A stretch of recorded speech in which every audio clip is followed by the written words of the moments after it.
What's going on, everybody? My name is Jonathan, and this is Comic Book Cinema. And today I have the pleasure of being joined by an old friend of mine. His name is Cody Bennard. Cody, would you like to introduce yourself? Maybe plug something? Hey everybody, my name's Cody. Just born and raised in Tennessee, man. Jonathan and I met each other in the oil refineries. We actually met each other in Iowa, Yep. but worked together on a lot of jobs. Built a good friendship. Yep. Yeah, we both were safety techs on that job in Iowa. And you were there longer than I was. I was there for like 2 years, but we've known each other for a while now, at least 6 or 7 years. Yeah, since what, 2014? Yeah, 14 or 15, I think. I think it was probably 15. But today we are going to do a review of Marvel's Venom.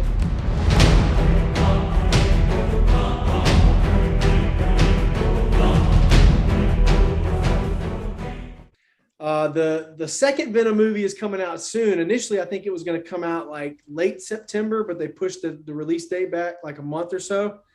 Yep. It looks pretty exciting. Woody Harrelson's going to be in that one, and there's a lot of you didn't know that Woody Harrelson's going to be. No, I didn't. I'm gonna have to follow up on that. I didn't. Yeah, and there's also like, did you even catch that post-credit scene at the end of the first Venom movie? Yeah. Okay, yeah. So he's going to be playing Carnage. I am not a comic book aficionado. I always tell people this on my YouTube channel, but literally, I am not by any means an expert on comic book history or comic book lore. I do know a little bit about Cletus Cassidy, though. That's the character that Woody Harrelson's going to be playing. He's basically already a psychotic serial killer. And on top of that, he gets you can call it infected. Like, that's the thing I've been throwing around like in my brain. Like, what are we going to call it when they get, overtaken by the symbiote? Is it going to be infected or is it going to be possessed? Like, I couldn't really find a word. Yeah, I don't know which one you'd use. Yeah, but anyway, Woody Harrelson, I think that's the most by far exciting thing about that movie, not to mention Tom Hardy. But one interesting thing I guess we could start this one off with is, on Rotten Tomatoes, this movie, I didn't realize it was ranked this low, but it has a 29% approval rating. What do you think about that? Do you think that's warranted? I think in a lot of audiences it could be, because Tom Hardy, he might be one of those guys you either love or you don't, in my eyes. That's opinionated, of course. But I think this might be a bad mood setter for the entire video or the entire, cast, but I feel like they could have got somebody better to play that role. Tom Hardy? Mm-hmm. Okay. I'm glad you said that. I am not the biggest Tom Hardy fan. I don't particularly like him in what's the Road Warrior film? What's it called? Oh, Mad Max. Mad Max. Not a fan. And I also don't think that he shines really particularly well in that movie, because every line he has, it's always like, get to the car or get to the, and I guess he was Bane. And some people, that's another controversial character. Like, some people think his voice is kind of cheesy. I thought his voice was kind of cheesy as Bane. So I'm not particularly a fan of Tom Hardy.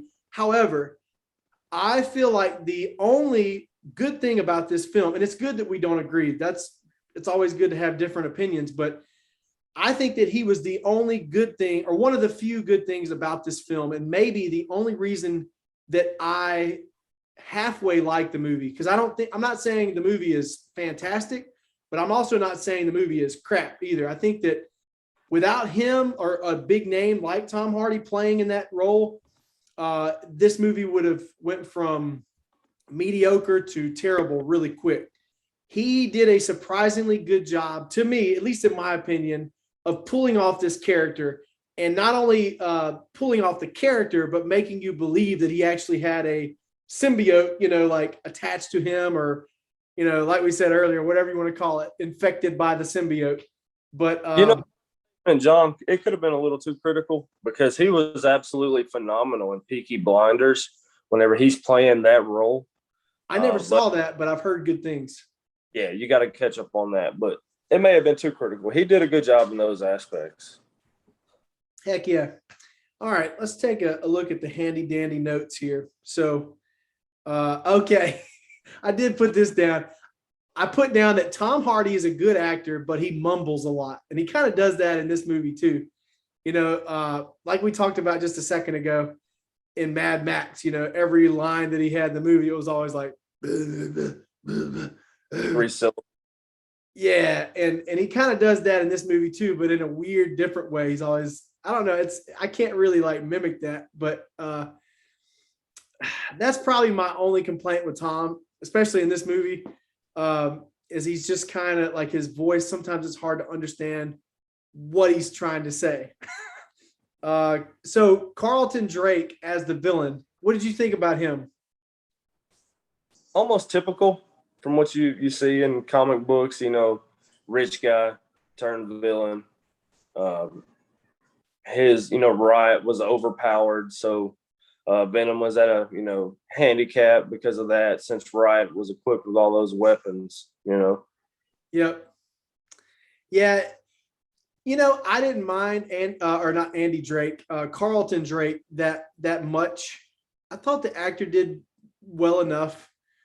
But yeah, I can definitely hear what you're saying. It felt a little cliche, like we'd seen that already 1,000 times, especially in comic book movies.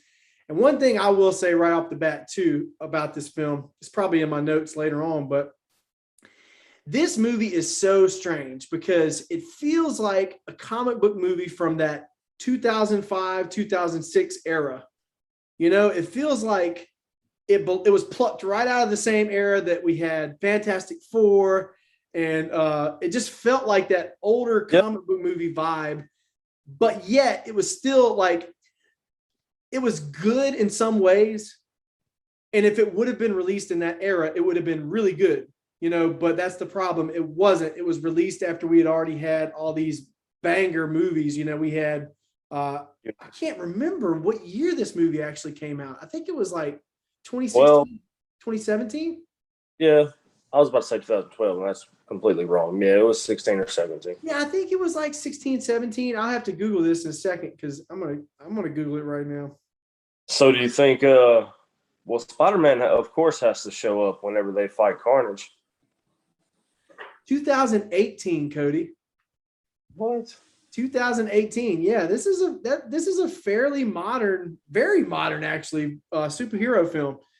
So yeah, like I was saying, it's going to be really exciting to finally see Tom Holland's Spider-Man face off with this Venom that's been built up now when the next Venom movie comes out over the course of a couple films. And it's going to feel like a big deal. Yeah, I agree. And I guess this kind of goes back to what I was talking about just a second ago, but there's just an odd strangeness to this comic book movie that is not possessed by any other comic book film. So I guess in some ways that could be viewed as a good thing. I mean, do you think it's the darkness of it, since DC kind of has their darkness as their, and then just because Venom being Venom, the whole plot also had to kind of. For a PG-13 film, it's kind of dark, I guess, and edgy. But I don't think it's that. It's just the weirdness to me, like the messy apartment and him eating like the weird food. It just gave me a different kind of vibe, definitely different than an MCU movie, even different than a Sony Marvel movie, especially DC as well. Like it's just different, it felt kind of dirty. So maybe in some ways that's good that it sets itself apart from other. Who produced it, John? Oh, don't catch me lying. I don't know. Oh, you're talking about who put the film out? Like who was it was a Sony film. Okay. So the same people that made, Into the Spider-Verse, the first Spider-Man trilogy, all the Spider-Man movies, basically, it's by Sony. So it's going to be different, but like I said, it's just a slightly dirtier feel. Like, I don't know. It's just something different about it. Something odd. I did enjoy the scene where he jumped in the lobster tank at the restaurant. I thought that was pretty funny. It was odd, but it was funny. Yeah. You're killing people. Who's killing people? Come, Jacob. Oh, God, I You did not see, exist. he is, and I have proof.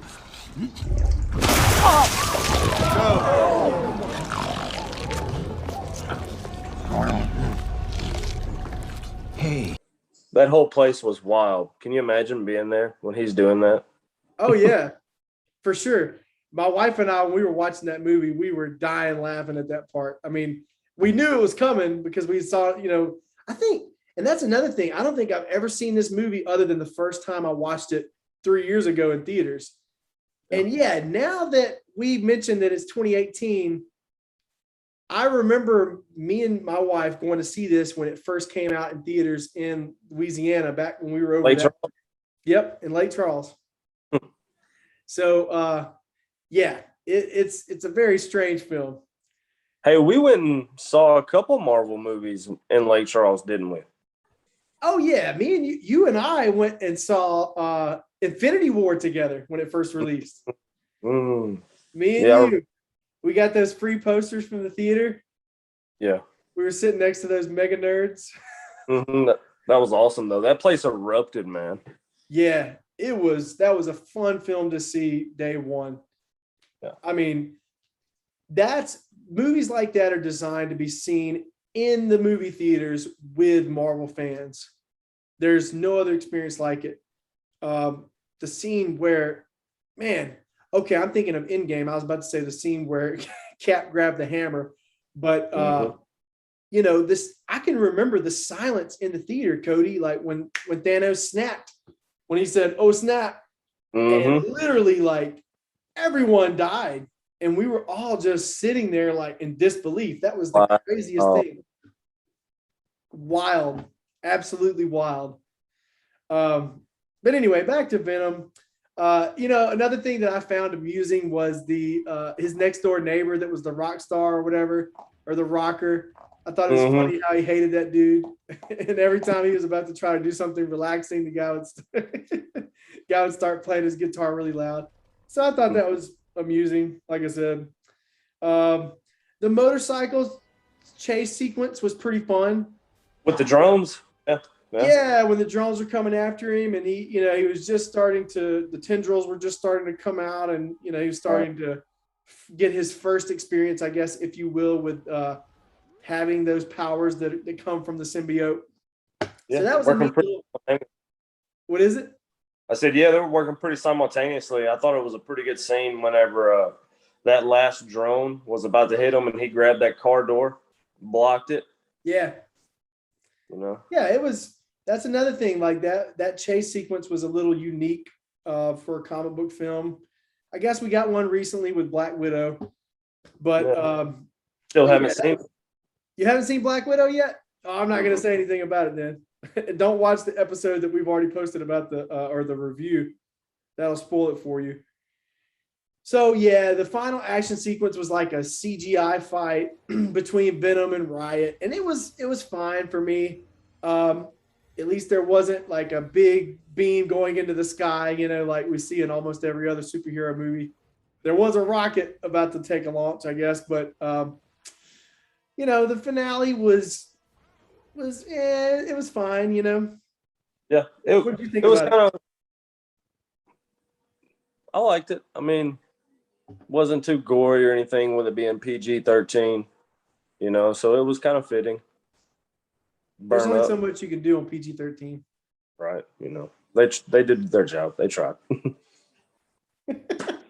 Okay, yeah. So one thing that was interesting to me, remember how he got the MRI or whatever in the hospital, and the doctor friend, or it's not really Eddie's friend, but his ex-girlfriend's new boyfriend that's a doctor examined him or whatever and said, "Hey, by the way, this symbiote is slowly killing you, like your liver, your lungs, blah, blah, blah." And it's funny to me how they just kind of didn't say anything else about that. And at the end of the movie, he just accepted, like, okay, we're cool, me and Venom, Yeah, Venom said at that point in time, he immediately said, "I can fix that though." Okay. So maybe that's the thing though. So Venom did say that in the movie? Yeah, maybe it's a by choice thing, you know what I mean? Or maybe I just didn't catch that. Yeah. Okay. So maybe that's why they glossed over that. But I agree. They didn't say anything else about that. Yeah. And so basically all that's left to talk about now is the post-credit scene, which we kind of talked about earlier in the episode. Woody Harrelson, to me, that's really exciting to see him as Carnage in the sequel. As a kid, I can remember on Sega Genesis, there was this game called Maximum Carnage, Spider-Man game. And, at the time, like in the mid 90s, Carnage really became a very popular Spider-Man villain. So for me, being a 90s kid, and I'm sure that I'm sure you're familiar with Carnage as well. That's exciting to see not only Carnage being in the film, but played by Woody Harrelson. I think he is a perfect choice, a very intriguing choice for that villain.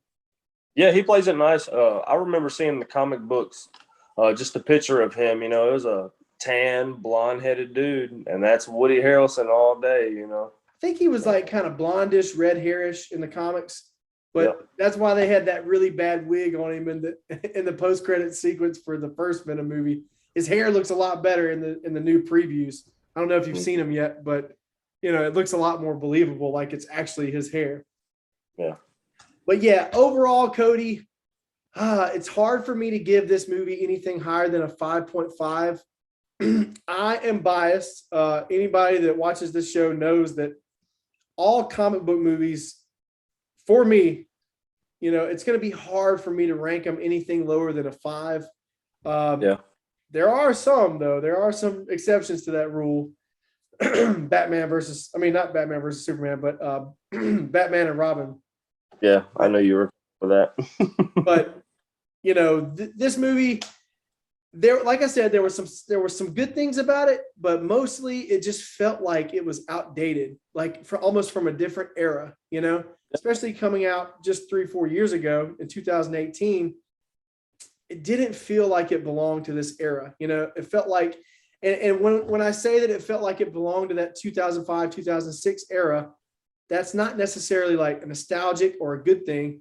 For me, it's a lack of experience and knowledge or blueprint of what to do in that comic book genre. It's almost like MCU with Iron Man and then Avengers and some of these other films have kind of laid the groundwork of how to do things right. And I don't know, it definitely didn't follow that. Yeah. Why not follow that, Yep. But that's kind of how I feel. 5.5. So I got to rate it. Yeah. I'm going to give it a 6. Yeah. A 6? Yeah. Yeah. It's not terrible, but there was some things left to be desired, I thought. Yeah. Could have had more action. There were some neat things about it. I thought that the way his profession, as a reporter or as a journalist, I thought that was slightly interesting.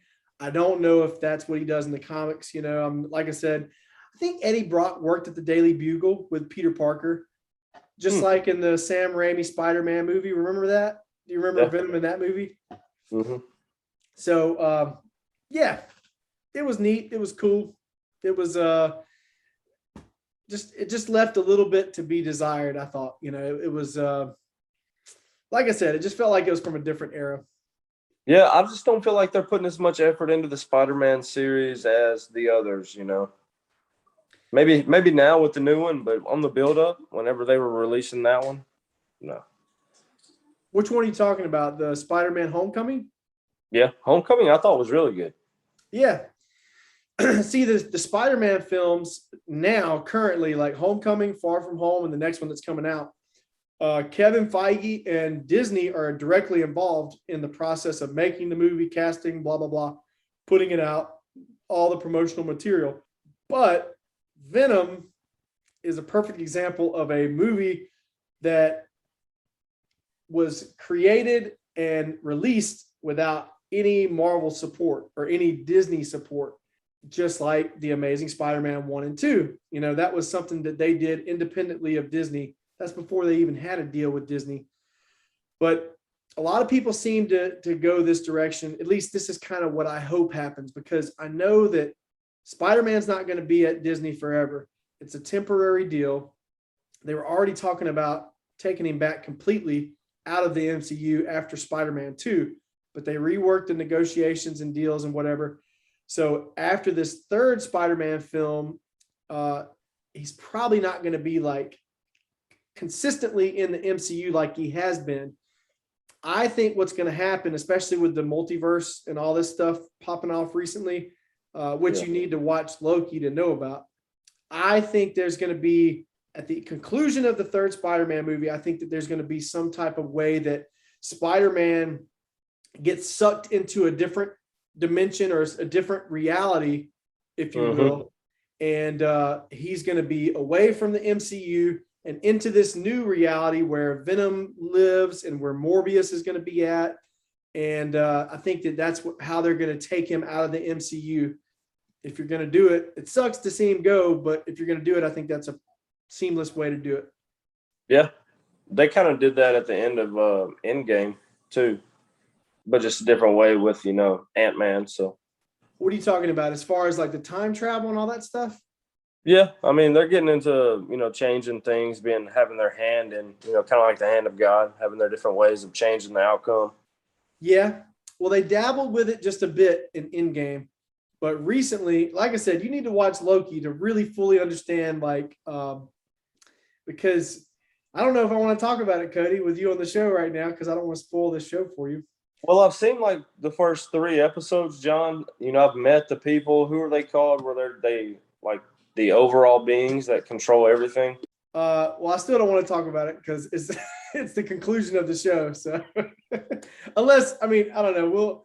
That's something that check that out and get back to me later. We'll have to talk about it again on this show sometime. But another episode. Yeah, anyway, so guys, this has been Cody. This has been John. That's what we thought about Venom, like it or not. Thank you so much for your time, Cody. And everyone else, have a wonderful day. Thanks for having me.